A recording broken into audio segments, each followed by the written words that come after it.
తనపై నమోదైన drugs case విచారణలో ఉందని ఏలూరు ఎంపీ పుట్టా మహేష్ కుమార్ అన్నారు. పార్టీలో ఉన్నవారందరినీ అదే తొలిసారి కలిశారని విచారణలో తేలిందన్నారు. త్వరలోనే ఆ కేసులో క్లీన్ చిట్ వస్తుందని ధీమా వ్యక్తం చేశారు.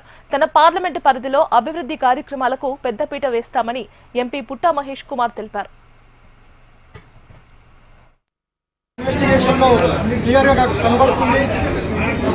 ఇప్పుడు వీళ్ళందరూ కూడా 10 మంది ఎవరున్నారో వాళ్ళందరూ కూడా నాకు ఫస్ట్ టైమే పరిచయం.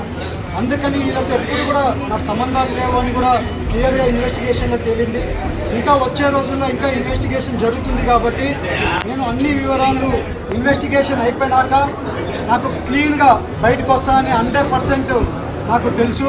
ఎందుకంటే నేను ఏది తప్పు చేయలేదు కాబట్టి 100% నేను బయటకు వస్తానని నేను అనుకుంటున్నాను.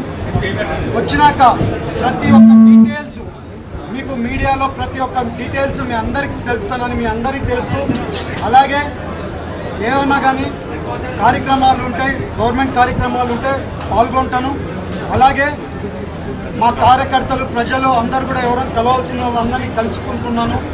ఇవాళ ఏలూరుకి రావడం జరిగింది. అందరూ కూడా నన్ను ఆస్వాదించిన ప్రతి ఒక్కరిని, నన్ను తోడుగా ఉండే ప్రతి ఒక్కరిని, ఏలూరు ప్రజలు ప్రతి ఒక్కరు నాకు తోడుగా ఉన్నారు. అందరూ కూడా నేను తప్పు చేయను, వాళ్ళ ఎంపీ తప్పు చేయడం అనేది వాళ్ళందరికీ తెలుసు. నేను మళ్ళీ మీ అందరు మీడియా తరఫున మళ్ళీ తెలుపుకున్నా, ఎక్కడ కానీ తప్పు చేయలేదు. నేను బయటికి క్లీన్గా వస్తానని మీ అందరికీ తెలుపుకుంటూ